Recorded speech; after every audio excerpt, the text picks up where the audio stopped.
الحمد للہ وکفا وسلام علی عبادہ الذین اصطفى اما بعد اعوذ باللہ من الشیطان الرجیم بسم اللہ الرحمن الرحیم انا عرضنا الامانۃ علی السماوات والارض والجبال فأبين أن يحملنها وأشفقن منها وحملها الإنسان إنه كان ظلوما جهولا وقال الله تعالى في مقام آخر ألف لام را كتاب أنزلناه إليك لتخرج الناس من الظلمات إلى النور بإذن ربهم إلى صراط العزيز الحميد وقال رسول الله صلى الله عليه وسلم تبرك بالقرآن فإنه كلام الله سبحان ربك رب العزة عما يصفون وسلام على المرسلين والحمد لله رب العالمين اللهم صل على سيدنا محمد وعلى آل سيدنا محمد وبارك وسلم.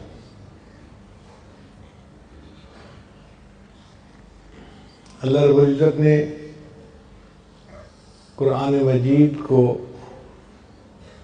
عطا فرما کر ہم پر احسان فرمایا. یہ کتاب ہدایت ہے. بھولے بھٹکے انسانوں کو سیدھا راستہ دکھانے والی کتاب، کار مذلت میں پڑے ہوئوں کو اوج ثریا پہ پہنچانے والی کتاب، اللہ سے بچھڑے ہوئوں کو اپنے اللہ سے ملانے والی کتاب ہے. اس کتاب کا دیکھنا بھی عبادت ہے، اس کا چھونا بھی عبادت ہے، اس کا پڑھنا بھی عبادت ہے، اس کا پڑھانا بھی عبادت ہے، اس کا سننا بھی عبادت ہے، اس کا سنانا بھی عبادت ہے، اور اس پر عمل کرنا سب سے بڑی عبادت ہے. جب انسان قرآن مجید پڑھتا ہے تو اللہ رب العزت اس کو خود سنتے ہیں. حدیث مبارکہ میں ہے تم کسی گانا سننے والی عورت کا گانا اتنے شوق سے نہیں سنتے جتنے رغبت سے اللہ تعالیٰ قرآن پڑھنے والے بندے کے قرآن کو سن رہے ہوتے ہیں.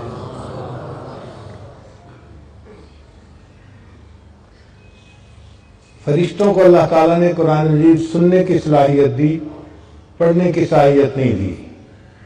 فرشتوں میں سے صرف حضرت جبرائیل علیہ السلام کو اللہ تعالیٰ نے پڑھنے کا استثناء عطا فرمایا، اور انہوں نے نبی علیہ السلام کے ساتھ قرآن مجید کا دورہ فرمایا. باقی فرشتے نہیں پڑھ سکتے. اب جو کام انسان خود نہ کر سکتا ہو، کوئی دوسرا کر رہا ہو تو تعجب سے انسان دیکھتا ہے. جب کوئی قرآن پڑھتا ہے تو فرشتے وہاں بھاگے آتے ہیں، اکٹھے ہو جاتے ہیں، ایک دوسرا تیسرا چوتھا. آپ یوں سمجھیں کہ فرض کو یہاں قاری عبدالباسط عبدالصمد قرآن مجید پڑھ رہے ہیں، اب جو لوگ بھی سنیں گے نا وہ سب اکٹھے ہونے شروع ہو جائیں گے اور ایک بڑا مجمع لگ جائے گا. بالکل اسی طرح جب کوئی بھی قرآن مجید پڑھتا ہے، مرد ہو یا عورت ہو، تو فرشتے اکٹھے ہونے شروع ہو جاتے ہیں، حتیٰ کہ فرشتوں کا اس بندے کے سر سے لے کے آسمان تک ایک مجمع لگ جاتا ہے، اور وہ فرشتے اس بندے سے محبت کرتے ہیں. حدیث مبارکہ میں ہے کہ ان کو اس کا پڑھنا اتنا اچھا لگتا ہے کہ فرشتہ اس قاری کے لبوں پر آ کر اپنے لب لگا دیتا ہے، یعنی اس کے لبوں کو بوسہ دیتا ہے. قرآن مجید کا پڑھنا ان فرشتوں کے نزدیک اتنا اعلیٰ عمل ہے. اور اللہ تعالیٰ اس بندے کے قرآن مجید کا جواب بھی دیتے ہیں. چنانچہ بندہ پڑھتا ہے الحمدللہ رب العالمین، اللہ رب العزت خود جواب دیتے ہیں اس کو، حمدنی عبدی، میرے بندے نے میری حمد بیان فرمائی.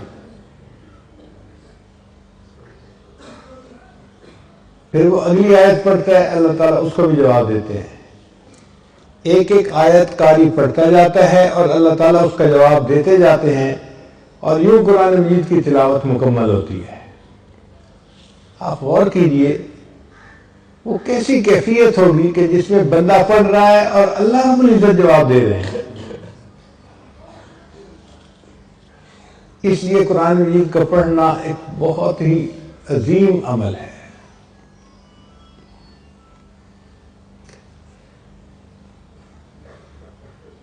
امام اعظم امام عاصم کوفی رحمۃ اللہ علیہ، شاید ان کا یہ واقعہ ہے جو میری یادداشت میں ہے، ممکن ہے کسی اور قاری کا ہو۔ وہ مسجد نبی میں قرآن مجید پڑھاتے تھے، مگر ان کے منہ سے بہت خوشبو آتی تھی۔ سارے شاگرد حیران، حضرت الائچی استعمال کرتے ہیں یا کوئی اور خوشبو استعمال کرتے ہیں کہ منہ سے اتنی خوشبو آتی ہے۔ چنانچہ ایک طالب علم ان کے پیچھے لگ گیا، حضرت آپ بتائیں کیا استعمال کرتے ہیں، خوشبو بہت آتی ہے۔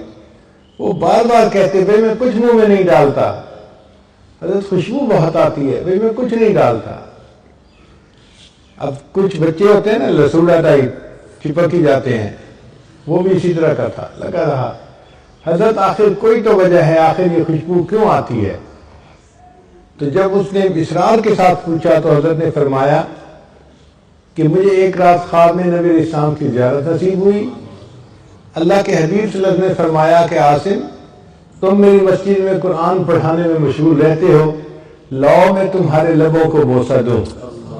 جس دن سے نبی علیہ السلام نے میرے لبوں کو بوسہ دیا، اس وقت سے میرے منہ سے خوشبو آ رہی ہے۔ تو قرآن مجید کا پڑھنا اللہ رب العزت کے ہاں بڑا مرتبہ رکھتا ہے۔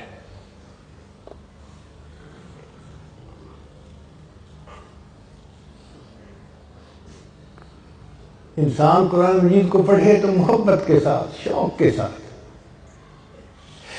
ایک بات ذہن میں رکھیے کہ قرآن مجید کی محبت جس دل میں موجود ہوگی وہ بندہ ہمیشہ ہدایت پر رہے گا، وہ کبھی گمراہ نہیں ہو سکتا۔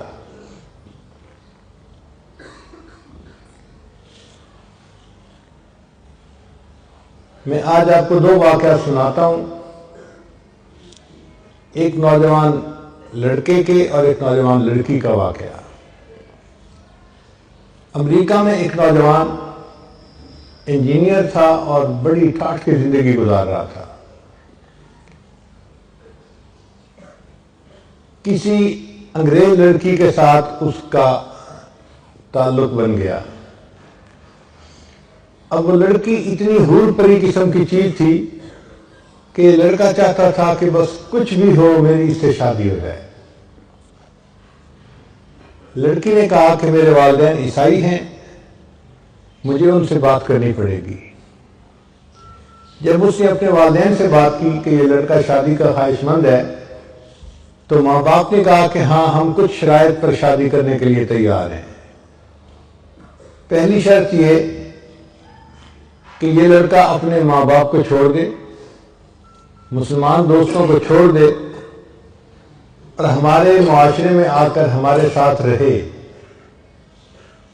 جو کچھ ہم کھائیں پیئیں یہ بھی کھائے پیئے، اور ہفتے میں ایک دن ہمارے ساتھ عبادت خانے میں جائے، گرجا میں جائے۔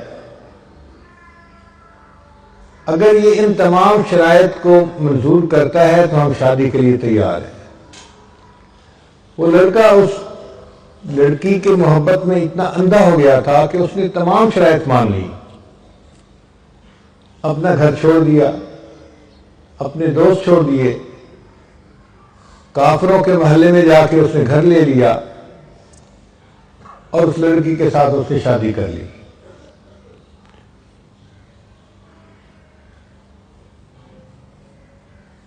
وہ آدمی کہتا ہے کہ میں بس اپنی شہوات کو پورا کرنے میں لگا ہوا تھا، نہ میں نماز پڑھتا تھا نہ کچھ اور کرتا تھا، صرف ایک کام تھا میرے اندر کہ میرے گھر کا جو دروازہ تھا اس کے سامنے دیوار کے اوپر کچھ الماری بنی ہوئی تھی، اس میں کتابیں رکھی ہوئی تھیں، اور ان کتابوں میں ایک اللہ کا قرآن بھی رکھا ہوا تھا۔ میں گھر میں آتے جاتے اس کے اوپر نظر ڈالتا اور اپنے دل میں اپنے آپ کو ملامت کرتا کہ تو نفس کا پجاری ہے، نفس کا بندہ ہے، تو نے اپنی نفس کی خاطر سب کو چھوڑ دیا۔ لیکن یہ قرآن میرے اللہ کا کلام ہے، میں اس قرآن مجید پر محبت کی نظر ڈالتا تھا، صرف محبت کی نظر، پڑھتا نہیں تھا، آتے جاتے محبت سے دیکھتا تھا بس۔ کئی سال اسی طرح گزر گئے۔ ایک دن میں دفتر سے واپس آیا تو میں نے دیکھا کہ اس جگہ پر قرآن مجید نہیں پڑھا ہوا، تو میں نے اپنی وائف سے پوچھا کہ یہاں ایک سبز رنگ کی کتاب تھی، اس کا کیا بنا؟ اس نے کہا میں نے کتابوں کی صفائی کی، جن کتابوں کو نہ آپ پڑھتے ہیں نہ میں پڑھتی ہوں، میں نے ان کتابوں کو نکال کے باہر ردی کے ٹوکرے میں پھینک دیا ہے۔ وہ کہتے ہیں کہ جب میں نے سنا کہ اللہ کے قرآن کو ٹریش کین میں اس نے پھینک دیا تو میں فوراً بھاگا اور میں نے ٹریش کین کو اٹھایا اور میں نے اس کو چوما کہ بے ادبی ہو گئی۔ وہ مجھے دیکھ رہی تھی، اس نے کہا کہ تو یہ کیا ہوا، کیا ہو گیا، کیوں جذباتی ہو رہا ہے؟ میں نے کہا تو یہ نہیں پتا یہ قرآن ہے، اللہ کا کلام ہے۔ اس نے کہا اچھا ابھی بھی تمہارے اندر اسلام کی کوئی رمق باقی ہے؟ میں جاتی ہوں، میں ابھی اپنے ماں باپ کو بتا کے آتی ہوں۔ چنانچہ وہ لڑکی تو اپنے ماں باپ کو بتانے چلی گئی اور یہ لڑکا اسی وقت قریبی مسجد میں آ کے اپنے اللہ کو منانے آ گیا۔ قرآن مجید پر محبت کی نظر ڈالنے کی وجہ سے اللہ نے اس کے ایمان کی حفاظت سنبھالی، پھر اس نے توبہ کی، اس لڑکی کو طلاق دی اور کسی مسلمان لڑکی سے شادی کی اور بقیہ زندگی اس نے نیکی کے اوپر گزاری۔ تو قرآن مجید کی محبت اگر دل میں ہے اور ایک بندہ کچھ بھی اور عمل نہیں کرتا، صرف محبت کی نظر قرآن پہ ڈالتا ہے، یہ محبت کی نظر ڈالنا بھی اس کے لیے ہدایت کا سبب بن جاتا ہے۔ ایک ہندو لڑکی کا واقعہ ہے، چھوٹی بچی تھی 3-4 سال کی، وہ اپنی ایک کلاس فیلو کے گھر کھیلنے جاتی تھی، جیسے چھوٹے بچے ایک دوسرے کے گھر کھیلنے چلے جاتے ہیں۔ جس بچی کے گھر کھیلنے جاتی تھی وہ مسلمان تھی اور اس کی والدہ اپنے گھر میں بچیوں کو قرآن پڑھاتی تھی۔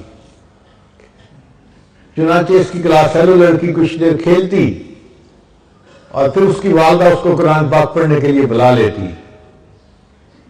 اس کا دل چاہتا کہ میں ابھی گھر نہ جاؤں تو یہ اس کے ساتھ قرآن پاک پڑھنے بیٹھ جاتی۔ ہندو لڑکی ہے، ہندو گھرانے کی، اس نے ابتدائی قاعدہ بھی پڑھ لیا، پھر باقاعدہ قرآن مجید اپنی کلاس فیلو کے ساتھ پڑھنا شروع کر دیا۔ ماں باپ کو کچھ خبر نہیں۔ جب مسلمان لڑکی نے ناظرہ قرآن پاک پڑھنا مکمل کیا تو اس نے بھی مکمل پڑھ لیا۔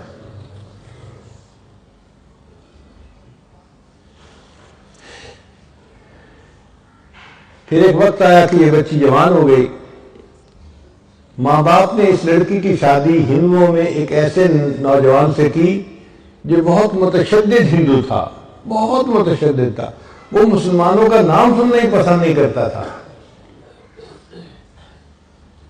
اب جب لڑکی کی شادی ہونے لگی تو وہ اپنی دوست کی والدہ کو آ کر بتانے لگی کہ میں نے آپ سے قرآن مجید تو پڑھنا سیکھ لیا اور میں نے اپنے دل میں کلمہ بھی پڑھ لیا ہے، ماں باپ کو نہیں بتا سکتی، اگر بتاؤں گی تو بس اسی وقت مجھے وہ قتل کر دیں گے، اور اب میری جس سے شادی ہو رہی ہے وہ بھی ہندو ہے اور متشدد ہے، میں کیا کروں؟ اس کی استانی نے اس کو تسلی دلائی کہ تجھے قرآن مجید سے محبت ہے، اللہ تعالیٰ تیرے ایمان کو ضائع ہونے سے بچائیں گے۔ چنانچہ اس استانی نے اس کے لیے شادی کا تحفہ تیار کیا اور اس کے بالکل نیچے قرآن مجید بھی رکھ دیا۔ جب تحفہ دیا تو اس نے اس کی والدہ کو کہا، لڑکی کی والدہ کو، کہ اس کی پیکنگ ہم نے بہت خوبصورت کروائی ہے، ہمارا دل چاہتا ہے کہ یہ بچی اس پیکنگ کو یہاں نہ کھولے، اپنے سسرال میں جا کے کھولے۔ تو ماں باپ نے بات کو مان لیا۔ چنانچہ اس طرح جب وہ لڑکی رخصت ہو کر اپنے سسرال میں پہنچی تو قرآن مجید کا ایک نسخہ بھی اس کے ساتھ اس کے گھر میں پہنچ گیا۔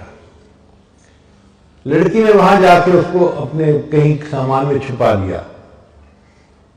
اب اس کا خامن جب دفتر چلا جاتا اور وہ گھر پہ اکیلی ہوتی تو وہ قرآن مجید کو نکال کے روزانہ پڑھتی تھی اور خامن کے آنے سے پہلے پھر چھپا دیتی تھی۔ کئی سال اس نے اسی طرح گزار دیے، حتیٰ کہ وہ حاملہ ہو گئی۔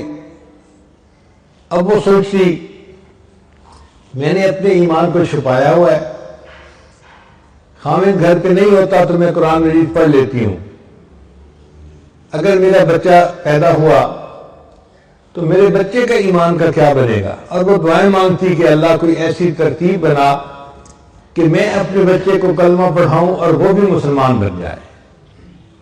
کوئی صورت نظر نہیں آتی تھی۔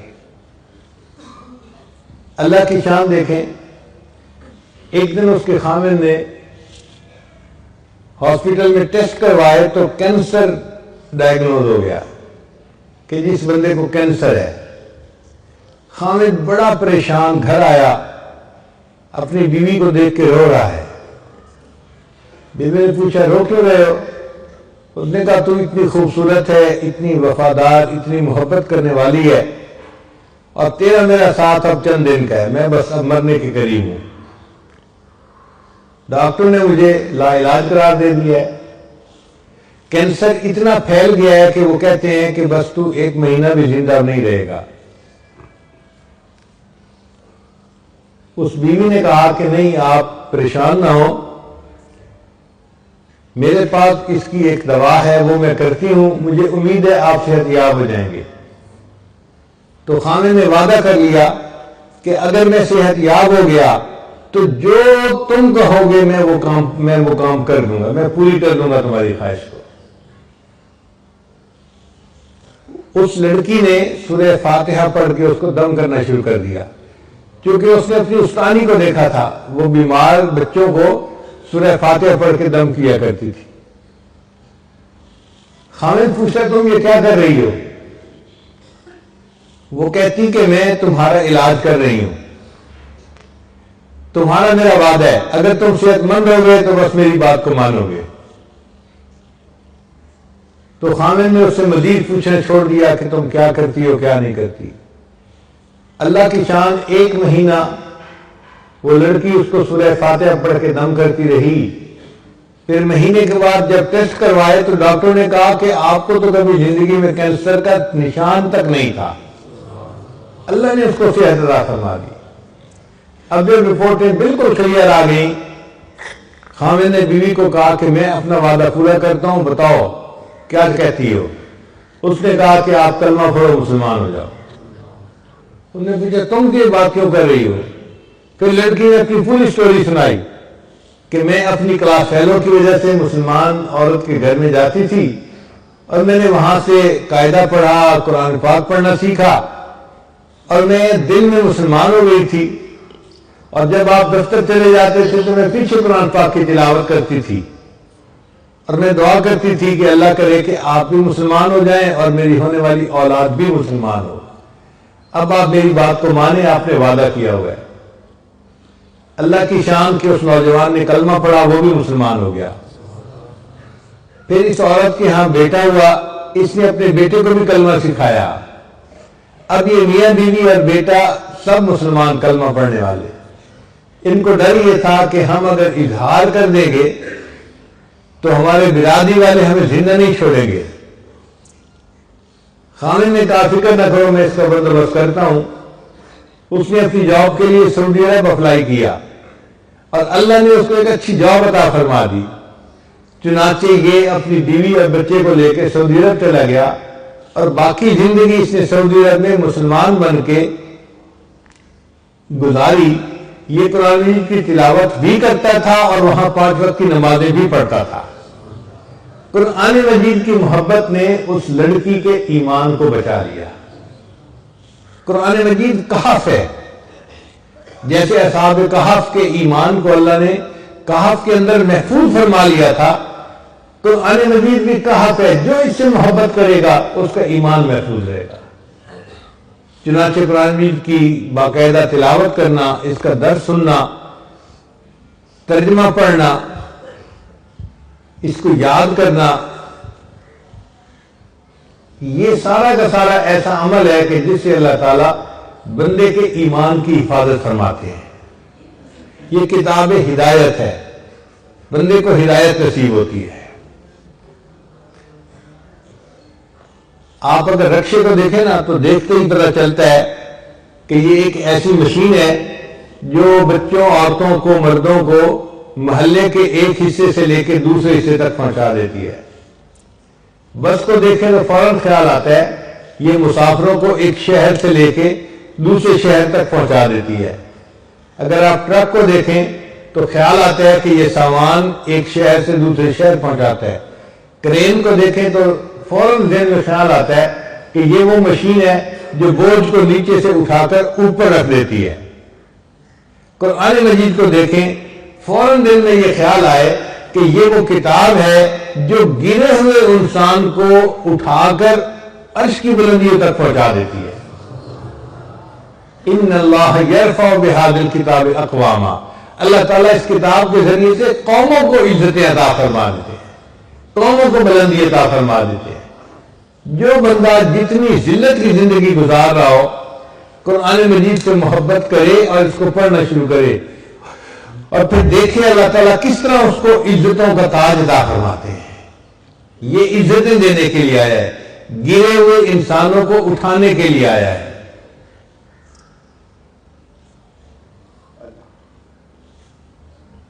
قرآن عظیم الشان۔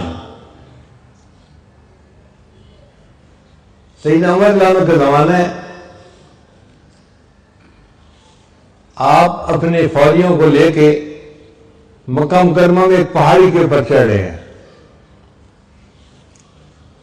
ایک جگہ ٹرن لیتے ہوئے آپ رک گئے اور نیچے وادی میں دیکھنا شروع کر دیا۔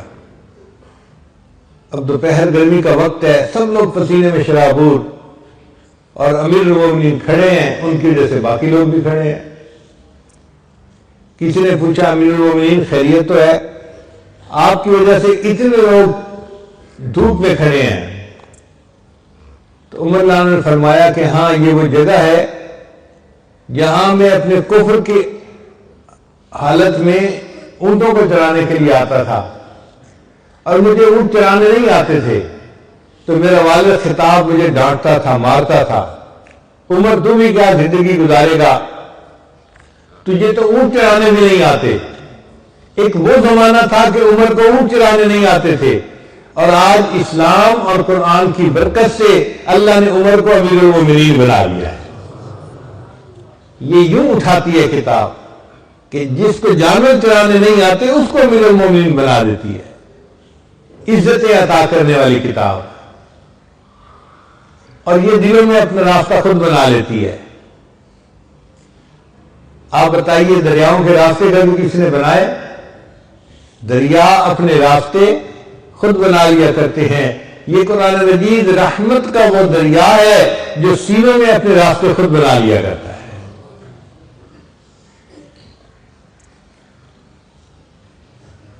مجھے اپنی زندگی میں ایک مہینہ دنیا کے مشہور قاری عبد الباسط عبد الصمد کے ساتھ امریکہ میں گزارنے کا موقع ملا۔ ہمارا ان کے بارے میں تصور یہ تھا کہ بس ایک عام سے آدمی ہے اور آواز اچھی ہے، قرآن پڑھتے ہیں، لیکن ایک مہینہ ساتھ رہنے کے بعد میں نے دیکھا کہ وہ شخص عاشق قرآن تھا۔ داڑھی کا نہ رکھنا یہ ان کا ایک علمی معاملہ ہے۔ مصر کے علماء سمجھتے ہیں کہ داڑھی ہوتی ہے صرف مرد اور عورت کے درمیان فرق کرنے کے لیے، تو اگر کوئی مونچھیں رکھ لیتا ہے تو مرد اور عورت میں فرق ہو جاتا ہے، تو داڑھی رکھنا لازم نہیں ہوتی۔ اسی وجہ سے علامہ اقبال نے بھی داڑھی نہیں رکھی، حالانکہ یہ بندہ اندر سے اور یا کی صفات رکھنے والا بندہ تھا۔ میں نے دیکھا قاری صاحب کو ہر وقت قرآن مجید کی تلاوت کرتے تھے۔ ہمیں پتہ چلا کہ روزانہ ایک قرآن مجید پڑھنے کا ان کا روز کا معمول ہے. ایک قرآن مجید پڑھا، جب دیکھو قرآن پڑھ رہے ہیں. میں نے اپنی زندگی میں ان کو فالتو بات کرتے نہیں دیکھا، ایک لفظ بولتے نہیں دیکھا. لوگ باتیں کر رہے ہوتے تھے، ادھر کا ٹاپک ادھر کا ٹاپک، ان کو کوئی واسطہ ہی نہیں ہوتا تھا. وہ بس بیٹھے ہوئے اپنی قرآن پڑھ رہے ہوتے تھے. اور اس عشق قرآن کی وجہ سے اللہ نے ان کو دنیا میں عزتیں عطا فرمائی. ایک مرتبہ ایک شخص نے ان سے سوال پوچھا قاری صاحب سے، قاری صاحب آپ نے بھی قرآن کا کوئی معجزہ دیکھا؟ کہا میں نے بہت معجزے دیکھے قرآن پاک کے، ہمیں بھی سنائے کوئی. تو قاری صاحب نے عجیب واقعہ سنایا. کہنے لگے یہ وہ وقت تھا جب انور سادات مصر کا پریزیڈنٹ تھا. وہ رشیا گیا تو رشیا کے لوگوں نے اسے کہا کہ کیا تم قرآن پڑھتے ہو، یہ ہماری ریڈ بک سنبھالو اور کمیونسٹ بن جاؤ، ہم تمہاری مدد کریں گے اور تمہیں ترقی یافتہ ممالک میں ہم شامل کروا دیں گے.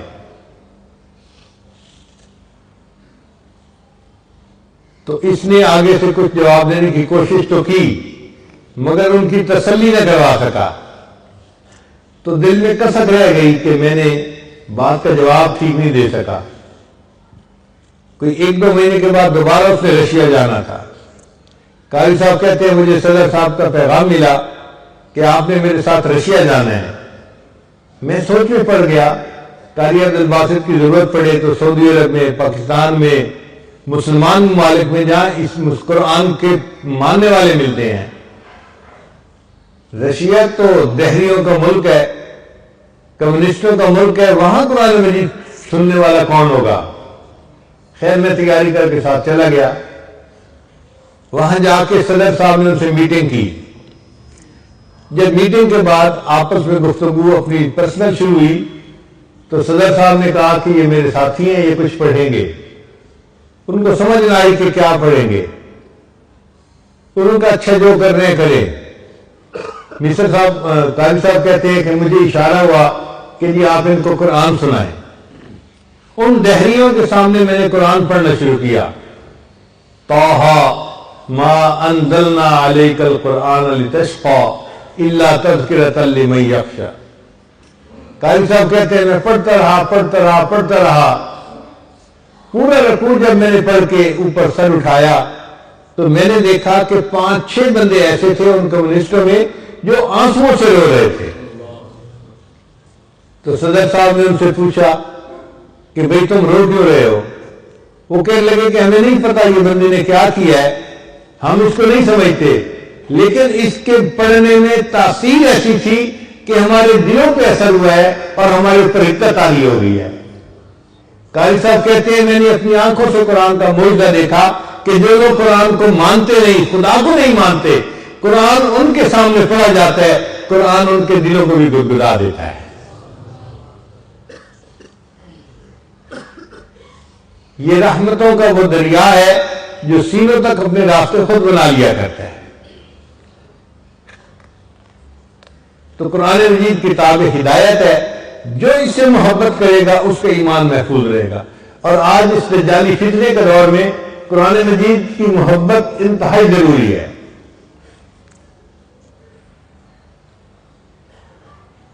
اس لیے جس گھر میں ایک حافظ ہوگا وہ 10 بندوں کو لے کے جنت میں جائے گا. 10 بندوں کا کیا مطلب؟ عام طور پر ایک گھر کے 10 بندے ہوتے ہیں ایوریج. 2 ماں باپ اور 2 بڑے، نانا نانی یا دادا دادی، چلو وہ بھی ساتھ رہتے ہیں تو 4 ہو گئے، اور 5-6 بچے. تو اس کا مطلب کہ 9-10 کے اندر اندر ایک ایوریج فیملی ہوتی ہے. زیادہ بھی ہو سکتی ہے، اولاد زیادہ ہو گئی، اور کئی کی کم ہوتی ہے تو کم بھی ہوتے ہیں. تو ایوریج عام طور پر آپ دیکھیں گے کہ ایک فیملی کے 10 ممبر ہوتے ہیں. تو ایک حافظ 10 بندوں کو لے کے جنت میں جائے گا. یعنی جس گھر میں کوئی بچہ یا کوئی بچی حافظ یا حافظہ ہوگی، اس گھر کے سارے لوگ اللہ کے فضل سے جنت میں جائیں گے. اب بتائیے کتنا سستا سودا ہے. اور ایک عالم 400 بندوں کو لے کے جنت میں جائے گا. اس میں کیا حکمت ہے؟ اگر ایک گھر کے 10 بچے ہیں یا 10 بندے ہیں تو ایک برادری میں تقریباً 40 گھر ہوتے ہیں جو آپس میں رشتہ داریاں کرتے ہیں، خوشی غمی میں شریک ہوتے ہیں. جو قریب لوگ ہوتے ہیں نا، قریب گھر، وہ 30-40 ہی ہوتے ہیں، اس سے زیادہ نہیں ہوتے. تو ایک عالم اگر ہوا تو وہ 40 گھر کے لوگوں کو لے کے جنت میں جائے گا. یعنی ایک عالم اپنی پوری برادری کو لے کے جنت میں جائے گا. اس لیے بچوں کو قرآن مجید کا حافظ بنانا، اس کا شوق دل میں ہونا چاہیے. بعض لوگوں کو دیکھا ہے وہ کہتے ہیں جی بچیوں کو حافظ نہ بناؤ. کیوں بھائی؟ اور جی بچیاں قرآن مجید بھول جاتی ہیں. بھائی بھول تو بچے بھی جاتے ہیں اور نہیں بھی بھولتی. ایسی بھی بچیاں ہیں کہ جو مسلسل یاد رکھتی ہیں. تو یہ کیا لاجک ہوئی جی کہ ان کو قرآن مجید یاد نہیں کروانا چاہیے؟ جی شادی کے بعد فرصت نہیں ملتی، بچے ہو جاتے ہیں، فرصت نہیں ملتی، مہینے میں 10 دن تو ویسے ہی قرآن نہیں پڑھنا ہوتا، تو بچیاں بھول جاتی ہیں، ان کو قرآن نہیں یاد کروانا چاہیے. کبھی اس آئیڈیا کو بائی نہ کریں. دیکھیں عورت کی زندگی کے 3-4 فیز ہوتے ہیں. پہلے زندگی کے 20-25 سال وہ پڑھائی کا فیز ہوتا ہے. والدین کے گھر میں رہتی ہے، کالج یونیورسٹی میں پڑھتی ہے، قرآن مجید پڑھتی ہے، عالمہ بنتی ہے. وہ پڑھائی کی عمر ہے، یہ پہلا فیز ہے. پھر دوسرا فیز اس کی شادی ہو جاتی ہے. اب شادی کے بعد اس کی اولاد ہوتی ہے، بچے ہوتے ہیں. یہ فیملی بنانے کا فیز ہے عورت کے لیے. تو عورت اپنا گھر بناتی ہے، ایک گھر کا سیٹ اپ تیار ہوتا ہے. یہ بھی تقریباً 15-20 سال کا فیز ہوتا ہے. 40 سال کی عمر تک وہ اپنے بچوں سے فارغ ہو چکی ہوتی ہے. پھر اس کے بعد ایک تیسرا فیز آتا ہے جس میں اس کے بچے بھی بڑے ہو چکے ہوتے ہیں اور گھر میں اس کی بہویں بھی آ چکی ہوتی ہیں اور وہ گھر کی ملکہ ہوتی ہے. اس وقت خامن کے دل میں بھی جگہ بن چکی ہوتی ہے اور اس وقت یہ آنٹی جو ہے بڑی بااختیار عورت ہوتی ہے. گھر کو مدرسہ بنانا چاہے تو بنا سکتی ہے، بچوں کو دین پڑھانا چاہے تو پڑھا سکتی ہے. اس کا حکم چلتا ہے. یہ جو عمر ہے نا عورت کی 40, 50, 60، یہ ایسی عمر ہے کہ اکثر عورتیں اس میں مصلح سنبھال لیتی ہیں. جو نیک ہوتی ہیں وہ مصلح سنبھال لیتی ہیں اور جو نیک نہیں ہوتی وہ غیبتوں میں اور رسم و رواج میں اور کلر میچنگ میں لگی ہوتی ہے. لیکن اکثر عورتوں کو دیکھا کہ وہ نماز پڑھتی ہیں، درود شریف پڑھتی ہیں اور نیکی کرتی ہیں اس عمر میں. وہ بچی جو حافظہ بنی تھی اور اس نے اتنا قرآن پاک نہیں پڑھا تھا اور بھول گئی تھی، ہم نے دیکھا اس عمر میں آ کے وہ عورت اپنے قرآن مجید کو پھر تازہ کر لیتی ہے اور اس کی عمر میں یہ حصہ ایسا ہوتا ہے کہ وہ قرآن مجید کی پکی حافظہ بن جاتی ہے. اس لیے بچیوں کو ضرور حافظہ بنانا چاہیے. وہ دنیا سے جاتی ہیں تو حفظ کے نور کو ساتھ لے کے جاتی ہیں اور اس کی برکت ان کو پوری زندگی محسوس ہوتی ہے.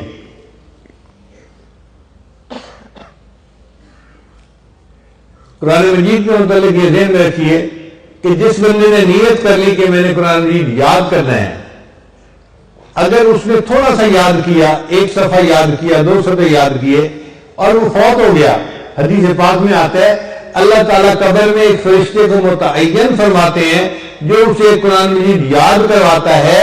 قیامت کے دن یہ حفاظ کے ساتھ کھڑا کیا جائے گا. تو قرآن مجید کی حفظ کی نیت کر لینا ہی بہت اعلیٰ عمل ہے. ہمارے برادری کے ایک نوجوان تھے، سنارے تھے، زیور بناتے تھے. ان کو قرآن مجید سیکھنے کا شوق ہوا. وہ ایک آیت روزانہ یاد کرتے تھے اور پھر سارا دن اسی آیت کو صبح سے لے کے شام تک پڑھتے رہتے تھے. اللہ کی شان دیکھیے، ایک ایک آیت یاد کرتے کرتے انہوں نے قرآن مجید پورا یاد کیا اور پھر زندگی کے 25-30 سال انہوں نے مصلح سنایا. تو دل میں محبت ہو اور انسان کوشش کرے تو آسان ہوتا ہے. قرآن مجید کے ساتھ جڑنے سے اس بندے کو عزتیں ملتی ہیں. اس کی زندگی میں برکتیں آ جاتی ہیں۔ نبی اسلام نے فرمایا تبرک بالقرآن فإنہ کلام اللہ، قرآن مجید سے برکت حاصل کرو گے، اللہ کا کلام ہے۔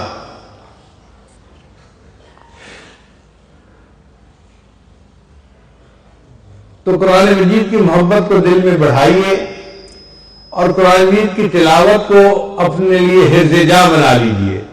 کوئی دن قرآن مجید کی تلاوت کے بغیر نہیں گزرنا چاہیے۔ اگر ایسی محبت دل میں آ گئی تو ایمان محفوظ رہے گا۔ اور یہ بھی ذہن میں رکھیے کہ دنیا میں جس کسی کو عزت ملی قرآن مجید کے عشق کی وجہ سے عزت ملی۔ جس کو بھی عزت ملی قرآن مجید کے عشق کی وجہ سے۔ آپ دیکھیے اس امت میں سب سے اعلیٰ مقام کس نے پایا؟ سیدنا صدیق اکبر عنہ نے۔ اور سیدنا صدیق اکبر عنہ قرآن مجید کے عشق میں صحابہ سے آگے نکل گئے تھے۔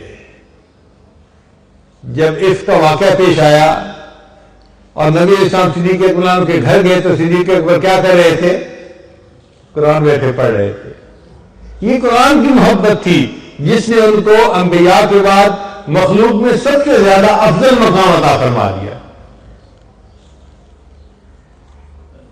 باقی خلفائے راشدین کی زندگیوں میں دیکھیے آپ کو قرآن مجید کا عشق نظر آئے گا ان کی زندگیوں میں۔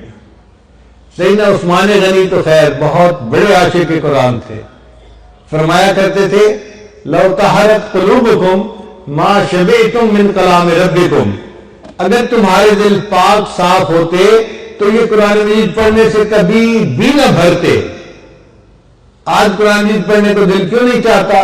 گناہوں کے اثرات دل پہ ہوتے ہیں۔ اگر یہ اثرات نہ ہوتے تو دل چاہتا قرآن مجید پڑھتے رہیں۔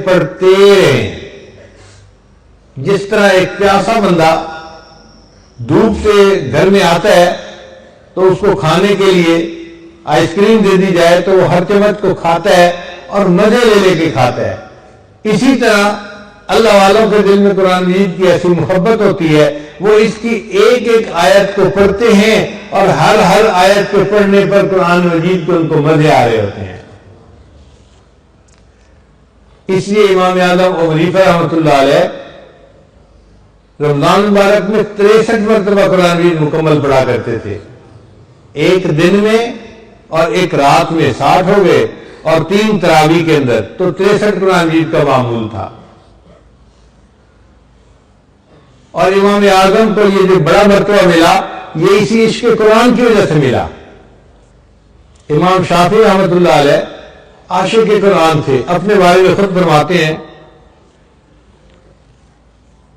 کہ میں مکہ مکرمہ سے مدینہ گیا اور مجھے راستے میں 16 دن لگے اور 16 دن میں نے 16 مرتبہ قرآن مجید مکمل پڑھ لیا۔ ہمیں عجیب لگتا ہے ایک قرآن مجید روز پڑھ لینا، مگر ہمارے مشائخ میں سے بہت سارے ایسے تھے جن کا یہ معمول رہا۔ اس وقت ہمارے ساتھ جو تعلق رکھنے والے لوگ ہیں ان میں سے 4 خواتین ایسی ہیں جن کا قرآن مجید روز پڑھنے کا معمول ہے، وہ زندگی اس طرح گزار رہی ہیں۔ فون پہ انہوں نے بتایا کہ یہ ہم فجر کا ناشتہ کرنے کے بعد مصلی پہ بیٹھ جاتی ہیں اور قرآن پاک پڑھنے لگ جاتی ہیں اور مغرب سے پہلے قرآن مجید کو پڑھ کے ہم دعا کر لیتی ہیں۔ ان میں 3 عورتیں تو چلو 40-50 کی عمر میں تھیں، بڑی عمر کی تھیں، لیکن ایک نوجوان لڑکی تھی، اس کی عمر صرف 32 سال تھی، وہ بھی ایک قرآن مجید پڑھتی ہے اور آسٹریلیا میں رہتی ہے۔ اس کے خامن نے واقعہ سنایا کہ میری بیوی کو کینسر ڈائیگنوز ہوا اور وہ اتنا پھیل چکا تھا کہ ڈاکٹر نے مجھے کہا کہ 1 مہینے کے اندر تمہاری بیوی کی موت ہو جائے گی، اب تم فیصلہ کر لو تم نے اس ملک میں رہنا ہے یا اپنے ملک واپس جانا ہے۔ کہنے لگے میں نے اپنی بیوی کو بتا دیا کہ بھی آپ کو کینسر ہے۔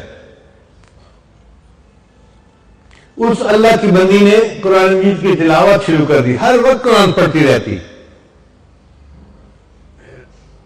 کہنے لگا کہ کینسر کے مریض کو دردیں بھی بہت ہوتی ہیں، کینسر کی وجہ سے بہت مشکل ہوتا ہے اس کا وقت گزارنا۔ اس اذیت ناک بیماری میں بھی وہ ایک قرآن مجید روز پڑھتی رہتی تھی. ہم نے ان کے یہاں صبح کا ناشتہ کیا تو اس نے کہا جی کہ آج میری بیوی کو 4 سال گزر گئے ہیں اور وہ ایک قرآن مجید روز پڑھ رہی ہے، اس کی زندگی کا معمول بن چکا ہے. 32 سال کی نوجوان لڑکی ہے اور ایک قرآن مجید روز پڑھنے کا معمول ہے اس کا بھی. 5 انگلیاں برابر نہیں ہوتی. ہم اگر نکمے ہیں تو ہر کوئی نکما نہیں ہے. لوگ قرآن مجید سے ایسی محبت کرتے ہیں کہ پورا قرآن روز پڑھتے ہیں. تو کتنی عجیب بات ہے کہ ہم ایک پارہ بھی روز نہیں پڑھتے.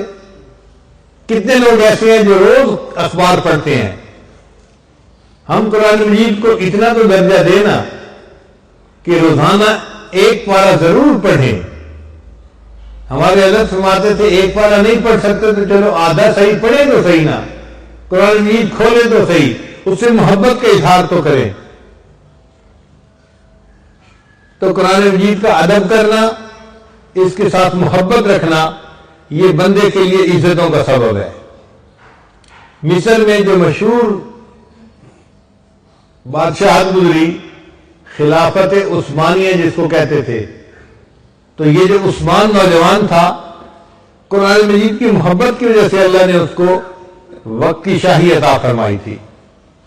حالانکہ وہ ایک عام نوجوان تھا اور ایک عام نوجوان اس درجے کو نہیں پہنچ سکتا تھا، مگر قرآن مجید کی محبت نے اس بچے کو وقت کا بادشاہ بنایا اور پھر اس نے اپنی جتنی زندگی گزاری وہ دین اسلام کے مطابق گزاری اور دین اسلام کا نفاذ کیا، اور اس کو خلافت عثمانیہ کا دور کہا جاتا ہے.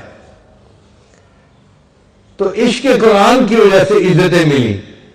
امام اعظم کو اللہ نے عزت دی، امام شافعی کو عزت دی، باقی ائمہ بھی وہ تھے جو عاشق قرآن تھے، عزتیں ملی ان کو. قریب کے زمانے میں حضرت حاجی امداد عبداللہ مہاجر مکی رحمۃ اللہ علیہ کو اللہ نے ایسی قبولیت عطا فرمائی کہ ان کے ذریعے سے یہ فیض دنیا میں بہت زیادہ پھیلا. ان کو یہ مرتبہ کیسے ملا؟ ان کے شیخ جو تھے میاں جی نور محمد جھنجھانوی رحمۃ اللہ علیہ عاشق قرآن تھے.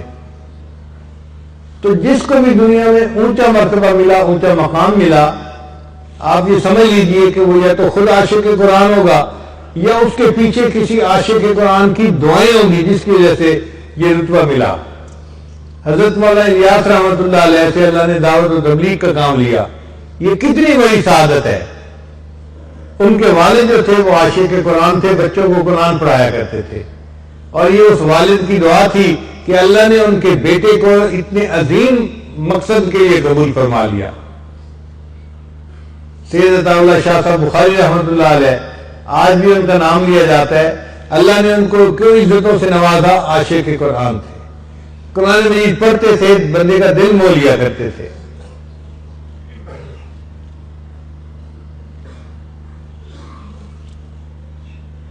ایک مرتبہ علی گڑھ کالج میں ان کا پروگرام رکھا گیا.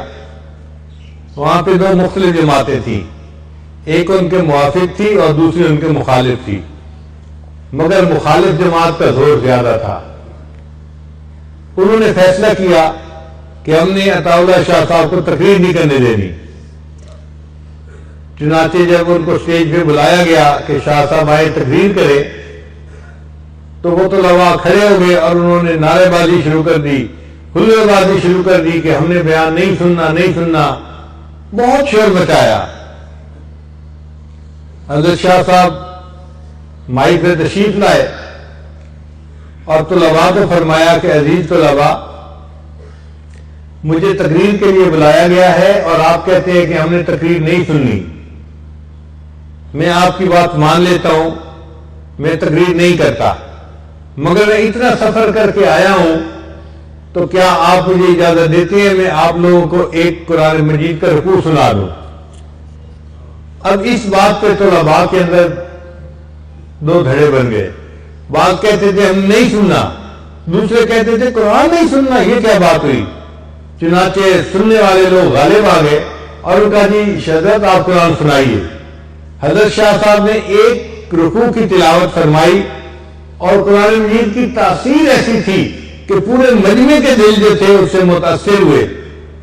رکوع مکمل کرنے کے بعد حضرت نے فرمایا کہ میں سامعین سے یہ پوچھتا ہوں، اگر اجازت دے تو میں نے جو رکوع پڑھا ہے میں اس کا کچھ ترجمہ آپ کے سامنے پیش کر دیتا ہوں۔